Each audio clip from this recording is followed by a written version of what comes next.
இப்ப நான் கேட்க கேள்வியே, பிள்ளைனா உணவை தின்னு பாலை குடிக்க இதை பண்றது வழக்கம். ஆனா பிணத்தை எந்த பிணமா தின்னுமா? பணத்தை புள்ள தின்னுமா? பிணத்தை புள்ள தின்னுமான்னு கேட்கிறேன். ஏங்க உங்களுக்கு மட்டும் இப்படி எல்லாம் யோசனை வரும்? உனக்கு அப்படி ஒரு யோசனை எனக்கு வராதா? முழு முதற் கடவுள் விநாயகர் பெருமாள். விநாயகரை படைச்சது யாரு? விநாயகரை படைச்ச சக்தி தான். எப்படி? ஆதிபரா சக்தி. எப்படி படைச்சாங்க? ஆரம்பத்துல ஒரு சந்தன குழம்பை எடுத்து காவலுக்கு யாரும் இல்லையே கைலாயத்துல, அப்போ ஒருத்தர் உற்பத்தி பண்ண வேண்டும் சொல்லி ஆதிபரா சக்தி உற்பத்தி பண்ணி வச்சாங்க. பிள்ளையார படைச்சாங்க, குளிக்க போனாங்க, வந்தாரு சிவன், உள்ள தடுத்தாரு, வெட்டிவிட்டார். சரி, அப்ப தலையை வெட்டுறதுக்கு முன்னாடி விநாயகருக்கு என்ன தலை? மனுஷ தலை. அதுக்கப்புறம் தான் யானை என்று சொல்லக்கூடிய குஞ்சரத்தின் தலை. முன்னாடி இருந்தது மனித தலை, பின்னாடி இருந்தது யானை தலை. அப்ப முன்னாடி இருந்தது மனுஷ தலை. அந்த மனுஷ தலையோட பிள்ளையாரு எங்க இருக்கார்? அந்த சிவன் வெட்டினார்ல ஒரு மனுஷ தலை. சரி, அந்த தலை இப்ப எங்க இருக்கு? இந்த தேவையில்லாத கேள்வி கேட்டு தசை போகக்கூடாது. தேவையில்லாத. இன்னைக்கு எல்லாருக்கும் எல்லா வடிவமும் தெரியும். விநாயகர் பெருமானுடைய வடிவம் இருப்பது அப்படிப்பட்ட வடிவம் தான். எதை கேட்டாலும் அதுல காரணம் இருக்கு, அதுல விஷயம் இருக்கு, சரி, புராணம் இருக்கு, இல்லாத கேட்கலையா? அப்படிங்களா? சரிங்க, பேசுறீங்க. பேச்சு விநாயகர் பெருமானுக்கு ஆரம்பத்துல இருந்த மனித தலை, பிறகு வந்ததா யானையினுடைய தலைன்னு. இப்ப எல்லா இடத்துக்கு போனாலும் ஒருத்தர் சக்தி உண்டு. மும்மூர்த்திகள் யார சொல்லுவா? சிவன் பிரம்மா விஷ்ணு. சிவன் பிரம்மா விஷ்ணு.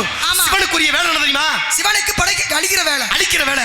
காக்கக்கூடிய வேலை யாருக்கு தெரியுமா? பெருமாள். அதே போல படைக்கிற வேலை யாருக்கு தெரியுமா? பிரம்மா. எல்லாருக்கும் வேலை இருக்குல்ல. இன்னைக்கு முழு முதற் கடவுள் இவருடைய வேலையை தொடங்கணும். எந்த வேலையை தொடங்கினாலும் யாருடைய சுழி போட்டு தொடங்குவா? பிள்ளையாருடைய சுழியை போட்டு தானே செயலை தொடங்குவா. அப்பேற்பட்ட விநாயகர் பெருமான் பூலகத்தில் இருக்கக்கூடிய வடிவம் எந்த வடிவம் தெரியுமா? யானையினுடைய தோட்டத்தில் இருக்காரு. நான் தெரிஞ்ச கதை. நான் கேட்கிறேன், எல்லாருக்கும் குழந்தை உண்டு. இன்னைக்கு பேசக்கூடிய பெருமையில சிவனுக்கு பிள்ளைன்னா யார சொல்லுவான்? சிவனுக்கு முருகன், பிள்ளையாரு, பைரவரே தானே உண்மை. சிவனுக்கு பிள்ளைன்னா இவங்களை சொல்லுவான். ஆதிபராசக்தியோட தோற்றுவிப்பு நான் என்ன சொன்னேன்? எல்லா விட விநாயகரை சொன்னேன். இப்ப இந்த உலகத்துல எல்லாமே போட்டக்கூடிய அதிசக்தி வாய்ந்த ஆயுதம் தருமன், பீமன், அர்ஜுனன், நகுல, சகாதேவன் இவெல்லாம் யாருடைய பிள்ளை? ஒவ்வொருத்தருடைய சக்தியால பிறந்தவங்க. இதுதானே உண்மை. ஆமா. அப்ப எல்லாருக்கும் ஒரு பிள்ளைங்கிற தோட்டிப்பு உண்டு இருக்கு. இப்ப முழுமுதற் கடவுள் விநாயகர் இல்ல. ஆமா. விநாயகருக்கு பிள்ளை இருக்கா? விநாயகருக்கு பிள்ளை இருக்கா? விநாயகருக்கு பிள்ளை இருக்கான்றே. எங்க விநாயகருக்கு பிள்ளை எப்படிங்க இருக்கா? பிள்ளை இருக்குன்றே. நீ என்ன சொல்றீங்க? கேட்டுங்கக்கா. ஆமாத்தா, கேட்டுக்கங்கத்தா. இவங்க சொல்லும்போது அப்படியே இனிக்குது. நீங்க சொன்னோட அவங்க பாத்துங்க. பேசுறமா பேசும்போது பிள்ளாம் கண்ட பேசுறாருன்னு சொல்றாங்க. நீ பேசுறத பத்தினா இருக்கு. நான் பேசுவேன். இன்னைக்கு என்ன விவரம் இருக்கோ இன்னைக்கு பேசுவோம். என்னன்னு தெரியும் பாத்து போடுவா. இன்னைக்கு இல்ல, என்னைக்குனாலும் வந்து பேசுங்க. பேச தப்பில்லையே. பேச தயாரா காத்துக்கிட்டு இருக்கோம். நானும் அதுதான் இருக்கனே. அதாவது வெற்றி பண்றது பெருசு இல்ல, வெற்றியை தக்க வைக்கணும். எதை பேசினால அந்த பேச்சில காரணம் இருக்கணும், வித்தியாசம் இருக்கணும், நியாயம் இருக்கணும். உண்மைதே, தப்பில்லையே. நம்ம பேச்சுன்றது மக்களை கவர்ற பேச்சு இல்ல, அது கருத்து உள்ள பேச்சுன்னு. பிள்ளையாருக்கு பிள்ளை இருக்குன்னா இது என்ன கொடுமை? நீ தானமா சொன்ன யானை முகத்துல இருந்தவனுக்கு மனுஷ தலை இருக்கும்போது என் பிள்ளையாருக்கு பிள்ளை இருக்காதா? அவங்க புராண கதைப்படியே அம்மனி சரிதானே. சரி, என்ன ஆனா பிள்ளையாருக்கு யானை தலை வந்துச்சுல. சரி, முதல்ல மனுஷ தலை இருந்துச்சுல. அந்த தலை இருக்கும்ல ஒரு இடத்துல, அது எந்த இடத்துல இருக்கு? நான் கேட்டேன். மனுஷ தலை வந்தது நான் சொல்றேன். அவருக்கு பிள்ளை இருக்க வரோம் எங்க இருக்கு சொல்லு. எத்தனை பிள்ளை இருக்கு? குழல் இடுது, யாழ் இடுது என்பது மக்கள் தன்னுடைய மனதை சொல்லி கேளாதானே. நான் கேட்கிறேன், விநாயகருக்கு 3 பிள்ளை இருக்குன்றேன். நீ இருக்கின்றியா இல்லைன்றியா? 3 பிள்ளையா? 3 பிள்ளை இருக்குன்றேன். அட கொடுமையே. பேசுவா. நீங்க வேணா இல்லை நீங்க மறுத்து போடுங்க பாப்பா. சரி, நீங்க சொல்லுங்க. முதல்ல சொல்லவா? சொல்லுங்க. பேசுவோம். ஆரம்பத்தில் இருக்கக்கூடிய விநாயகர் பெருமானுக்கு ஒரு தோற்றம் பண்ணீங்க. சரி, படத்துல வாய்ச்சோட பேசுறீங்க. நெத்தியில போட்டுக்க என்னமா? பட்டை. பட்டைக்கு பேரு பசுபதி பாசம். யார் நினைச்சு போட்டிருக்கீங்க? சிவனை நினைச்சு. சிவனை நினைச்சு பட்டை போட்டிருக்கீங்க. அவர் மய முருகனை சேர்த்து நினைச்சு போட்டு. அப்ப முருகனுக்கு சிவனுக்கு சேர்த்து பட்டை போட்டிருக்கீங்க. ஆமா. இன்னைக்கும் பெருமாளை கும்பிடக்கூடிய நெத்தியில என்ன போட்டிருப்பான்? நாமம் போடுறீங்க. நாமம் போட்டிருப்போம்ல. ஆமா. எந்த ஒரு ஆலயத்துக்கு போனாலும் சொர்க்கவாசல்ன்றது எங்க இருக்கு? சொர்க்கவாசல்ன்றது பெருமாள் கோவில் இருக்கு. பெருமாள் கோவில் இருக்கு. ஆமா. அப்ப பெருமாள் கோவில்ல சொர்க்கவாசல் இருக்கு. இருக்கும். சொர்க்கவாசல் இல்லாத பெருமாள் கோவில் எங்க இருக்கு? சொர்க்கவாசல் இல்லாத பெருமாள் கோவிலா எங்க இருக்கு? சரி, நான் உங்களை கேட்கிறேன். சிவனுக்கு உலகத்துல முதல்ல வந்த கோயில் அது. இன்னைக்கு நீங்க பேசக்கூடிய உத்தரகோசம் அங்க. அப்ப சிவனோட சொந்த ஊரு. இன்னைக்கு அந்த ஊரா சொல்றாங்க. முத கோயில் சொல்றாங்கல. சொல்றான். சிவனுக்கு முத கோயில் ராமநாதபுரம் மாவட்டம் உத்தரகோசம் மங்கையில இருக்கு. இன்னைக்கு பெருமை மங்களநாத சுவாமி பேரு. அது தெரியும். அப்புறம் என்ன? அப்ப அவருக்கு முத கோயில் உத்தரகோசம் மங்கை. பெருமாளுக்கு முத கோயில் அது. நான் கேட்டனா கேட்டகடி முதல் பதில் சொல்லி கேக்குறதுலாம் நான் வரல. கேட்டு கொடுக்க கூடாது. நாங்க திருப்பி கேட்டிக்கு ஒரு கேள்வி பதிலா வராது. அதுக்கு நீங்க சொல்லணும். கேட்டனா பதில் சொல்லு. சரி, உடைச்சு பேசுவோமா? சரி, இருங்க. உடைச்சு பேசுவோமான்ட்டே. பிள்ளையார் யாராலமா? அப்புறம் என்ன பேசுறீங்க? அத பத்தி இங்க யாரு யோசிக்கிறார்கள் கிடையாது. அப்புறம் என்ன அர்த்தம்? பேசி பாருங்க. யோசிச்சு பேசுறேன் அறிவாளிங்க. ஆனா பேசுறேன் யோசிக்கிற முட்டாள இந்த இடத்துல. மறந்தாலும் யோசிப்பாங்க. நீங்க பேசுறீங்கல்ல அறிவாளியும் யோசிப்பாங்க. இப்ப யானை முகத்தானாப்பட்ட விநாயகருக்கு மனுஷ தலை எங்க இருக்கு? நீங்க அந்த தலை எங்க இருக்கு? நீங்க வழிநாயகா ஆரம்பத்தில் இருந்தது மனித தலை, பிறகு மாற்றப்பட்டதா விநாயகருடைய தலை. இன்னைக்கும் உலகத்துல விநாயகர் பெருமானுக்கு மனித ரூபத்தில் தலை இருக்குன்னா அது எங்க இருக்கு கேட்டீங்கன்னா பெருமைக்குரிய திருவாரூர் மாவட்டம். திருவாரூருக்கு பக்கத்துல கூத்தர் கூத்தனூர் அப்படின்னு ஒரு சரஸ்வதி அம்மனுடைய ஆலயம் இருக்கு. அந்த கூத்தனூருக்கு அருகாமையில தான் செதிலபதி அப்படின்னு ஒரு கிராமம். அந்த செதிலபதி கிராமத்திலே ஆதி விநாயகர் அவருக்கு பேரு. இன்னைக்கு முக்தீஸ்வரருடைய சன்னதி. இந்த முக்தீஸ்வரருடைய சன்னதியில ஆதி விநாயகர், ஆதி விநாயகர் அர்த்தம் காலத்தால் முற்பட்டு முதன்முதலில் தோற்றுவிக்கப்பட்ட பெருமான்னு விநாயகர் சொல்றாங்க. அப்படிப்பட்ட ஆதி விநாயகர் செதிலபதி கிராமத்துல மனித முகத்துல வேற எங்கேயும் இல்ல, மனித முகத்தில் விநாயகர் இருக்கக்கூடிய சன்னதியாக சொல்லப்படக்கூடிய ஒரே ஆலயம், இன்ன வரைக்கும் இருக்கக்கூடிய பெருமைக்குரிய ஆலயம் அந்த செதிலபதி முக்தீஸ்வரர் ஆலயத்திலே ஆதி விநாயகரா காட்சி கொடுக்காரு. அங்கத மனுஷ முகத்தோட தலை, இன்னைக்கு வெட்டுப்பட்ட தலை, ஆரம்பத்தில் இருந்துச்சு தலை, அந்த வெட்டப்பட்ட தலை எங்க இருக்கு அப்படி கேட்டீங்கன்னா உத்தரகாண்ட் மண்டலில் பெருமைக்குரிய ஒரு இடம். இன்னைக்கு பேசக்கூடிய உத்தரகாண்ட் என்று சொல்லக்கூடிய வட மாநிலத்தில் புவனேஸ்வரர், பாதாள புவனேஸ்வரர் குகை.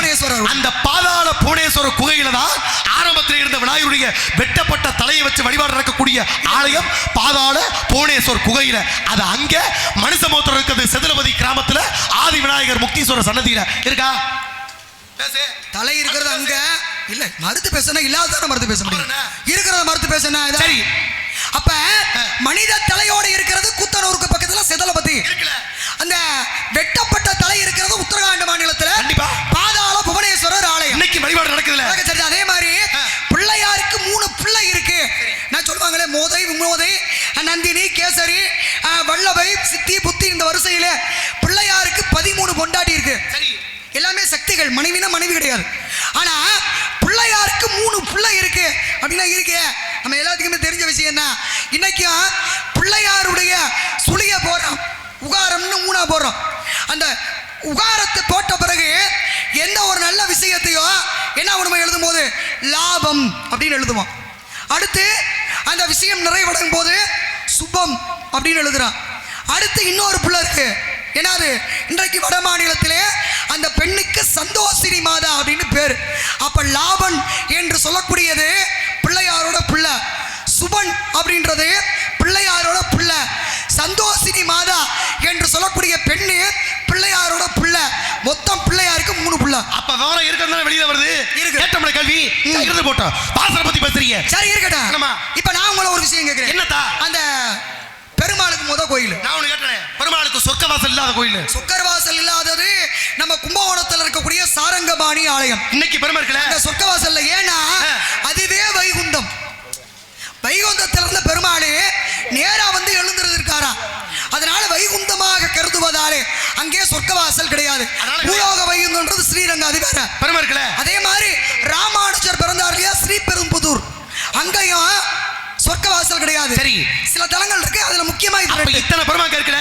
ஆனா நீங்க கட்டிய சிவனுக்கு சொந்த ஊரா சொல்லக்கூடிய உத்தரவாசம் மாதிரி பெருமாளுக்கு சொந்த ஊரா விஷ்ணுவுக்கு ஒரு ஆலயம் இருக்குன்னா எங்க தெரியுமா?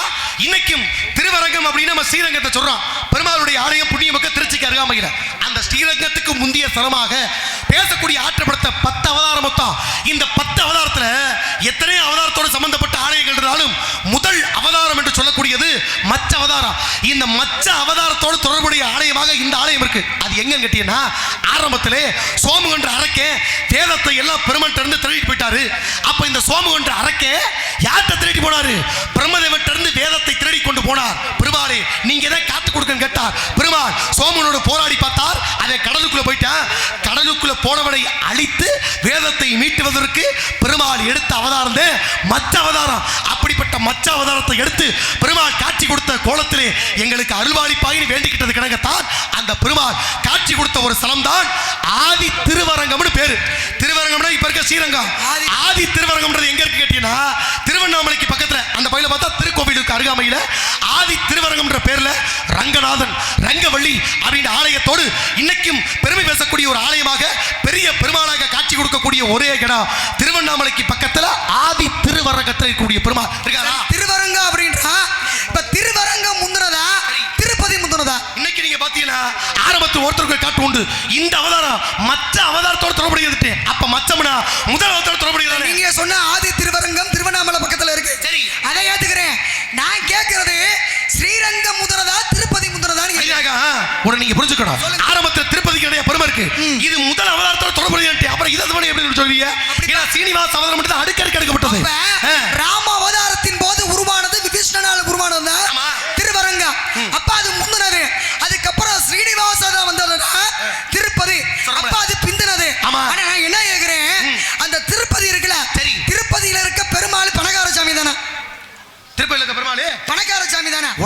பணம் கொண்ட தெய்வம் அப்படின்னாக்கா சரி பணக்கார சாமி சரி அவருக்கு பிரசாதம் என்ன வைப்பாங்க எதுல வைப்பாங்க ஒவ்வொருத்தருக்கு பிரசாதம் உண்டு ஆனா திருப்பதியிலே பெருமாளுக்கு சாத்திரம்ல மாலை யாருக்கு சாத்திரா பெருமாள் திருப்பதி பெருமாளுக்கு சாத்திரம்ல மாலை சாத்துவாங்க பெருமாளுக்கு சாத்தப்படக்கூடிய அந்த மாலை எங்க போகுது நம்ம அழகர் கோயில் எங்க போய் சேருது நம்ம அழகர் கோயில்ல கூட 18ஆம் படி கருப்பு கதவுல போடுவாங்க நான் ஏற்கனவே பேசியிருக்கேன் ஆனா திருப்பதியில் இருக்கக்கூடிய ஸ்ரீனிவாச பெருமாளுடைய அந்த மாலையை யாருக்கும் தர மாட்டாங்க திருப்பதி கருவறைக்கு பின்னாடி ஒரு நீர் ஓடை இருக்கு அந்த நீர் ஓடையில தான் போடுவாங்க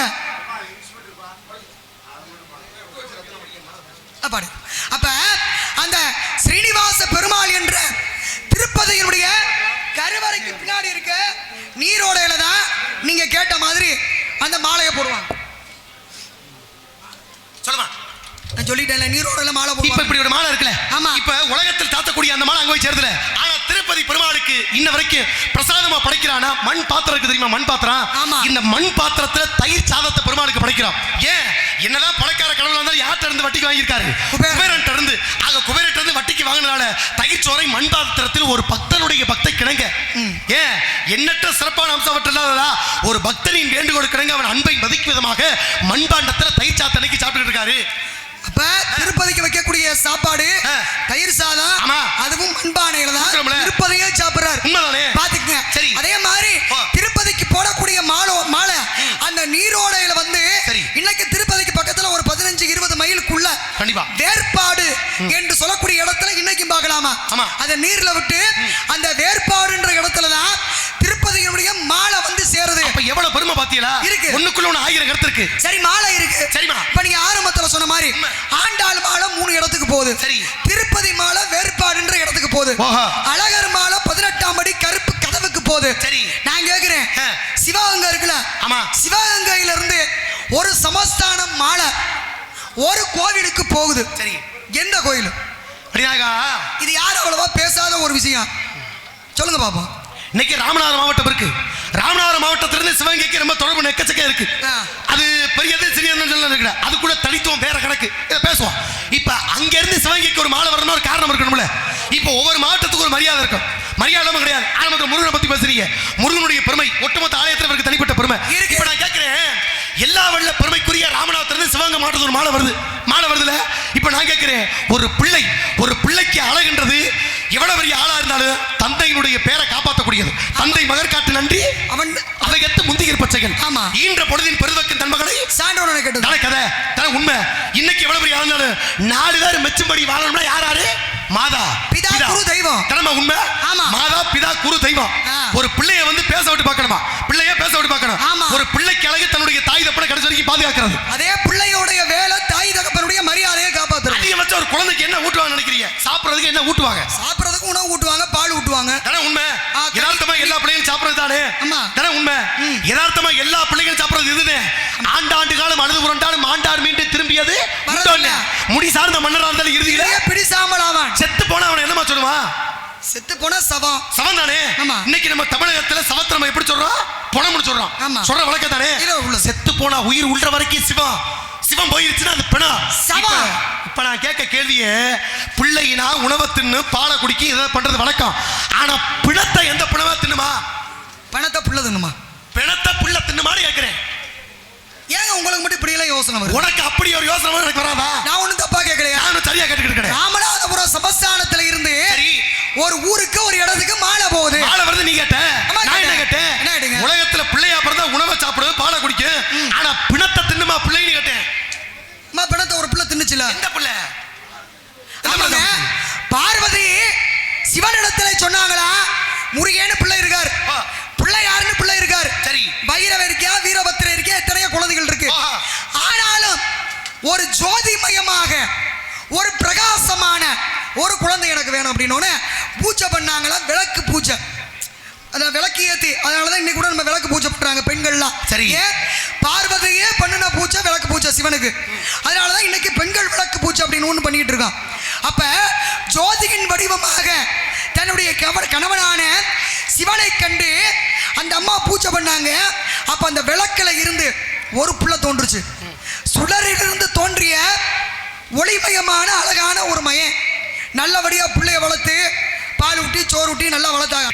அப்ப பால் ஊட்டி சோறு ஊட்டி வளர்க்கும் போது திடீர்னு பிள்ளை இரவு நேரத்தில் கொஞ்சம் கொஞ்சம் காணாம போகுது.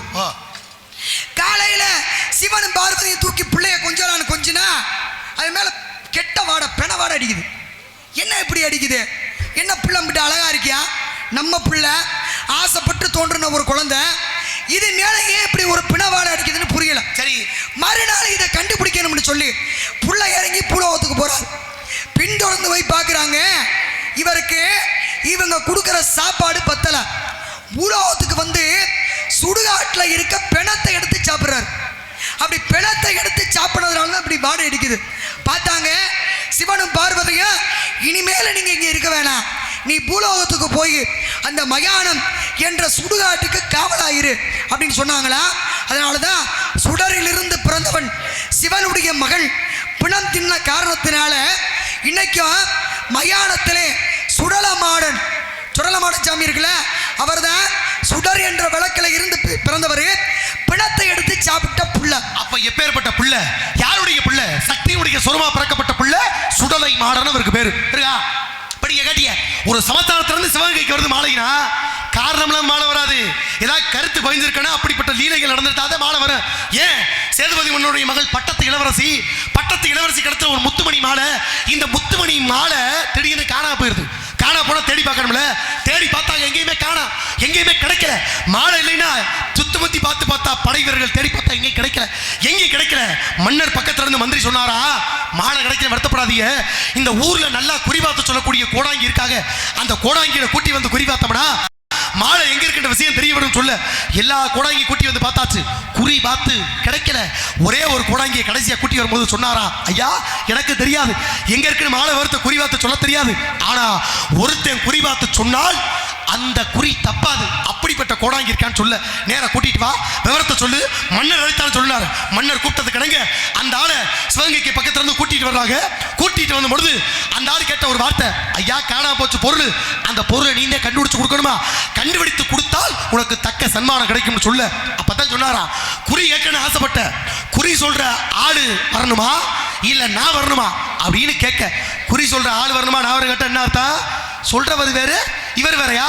எனக்கு குறி சொல்ற ஆள் வந்தா போதும்னு மந்திரி சொல்ல, குறி சொல்றது என்ன அவரா? கருப்பேன் உள்ள இருந்து சொல்லுறா. அப்படிப்பட்ட குறி சொல்லக்கூடிய ஆள் வரணும்னு சொல்ல, பட்டத்து குதிரையை கொடுத்தா மட்டும்தான் உனக்கு குறி சொல்வேன்னு சொல்லியாச்சு. நேர போனாரு விஷயத்தை சொல்ல, பட்டத்து குதிரையை அனுப்பிவிட வருகிறார் கருப்பன். துணிந்து வந்து கருப்பன் வெளியே நிற்க உள்ளே அரண்மனைக்குள்ள போறாரு. குறி சொல்ற ஆள் உட்கார்ந்தாச்சு, குதிரை வெளியில இருக்கு, என்ன குறி வேணும் கேளு அப்படின்னு கேட்டது கிணங்க. மன்னருக்கு ஒரு சந்தேகம், இத்தனை குறி வார்த்தை ஒன்றும் படிக்கல, நீங்க சொல்ற குறி சரியா இருக்குமான்னு எனக்கு எப்படி தெரியும்? வந்திருக்கிறது கருப்பன் தானா கேட்க, உனக்கு சந்தேகமா இருந்தா வெளியில போய் பாரு, நான் ஏறி வந்த அந்த குதிரை இனி உயிரோட இருக்காதுன்னு சொல்ல, வெளியே போய் பார்த்தா குதிரை செத்து கிடந்துச்சா. மன்னர் காலில் விழுந்து கும்பிட்டார், கருப்பா நான் ஏதோ தவறுதல் நடந்துட்டேன், என்ன வரும் சொல்லுன்னு ஒரே ஒரு குறிக்கு மட்டும் பதில் சொல்லு, காணாம போச்சு முத்துமணி மாலை, அந்த மாலையை கண்டுபிடிச்சு கொடுப்பாரு கேட்டோன்னு கருப்பன் சொன்ன ஒரு வார்த்தை, அந்த மாலை வேற எங்கேயும் இல்ல, இளவரசி குடிக்கும் பொழுது அந்த மாலை அந்த இடத்துல இருந்து குடிய தொட்டி வெளியில போய் தூம்புக்குள்ள அடைச்சு கிடக்கு, உடைச்சு பாருனாரா. தூம்ப உடைச்சு பார்த்தா உள்ள மாலை. மன்னருக்கு புல்லடிச்சு போச்சு. கருப்பன் சொன்ன குறி தப்பல, கருப்பா நீ சொன்ன மாதிரி அந்த இடத்துல மாலை இருந்துச்சு, உனக்கு என்ன வேணும்? பொண்ணா, பொருளா, நகையா, காடா, நிலமா, எதா இருந்தாலும் கேடு சொல்லணும், எனக்கு எதுவும் வேண்டாம். கருப்பன் வாசலுக்கு ஓ இடத்துல இருந்து ஒரு மாலை வந்தா போதும்னு கேட்டாரா. அதுக்கிணங்க ராமநாதபுரத்துல இருந்து சிவகங்கைக்கு ஒரு மாலை வருதுன்னா அது எங்க? இன்னைக்கும் திருப்பாச்சத்துக்கு பக்கத்துல உள்ள மாரநாட்டு கருப்பனுடைய சன்னதிக்கு வருது இருக்கா. இன்னைக்கு ஒத்த மாலை வந்தா பெருமை இருக்கணும்ல. மாரநாட்டு கருப்பனுடைய ஆலயத்திலே இன்னைக்கு இப்பவும் திருவிழாவின் போது நடக்கக்கூடிய அப்படிப்பட்ட பெருமைக்குரிய சன்னா இருக்குல்ல, ஒரு முக்கியமான ஒரு சம்பவம். இந்த சம்பவம் எக்கச்சக்க பெருமை இருக்குல்ல. நான் கேட்கிறேன், ஏன்னா இது நடந்த விஷயம்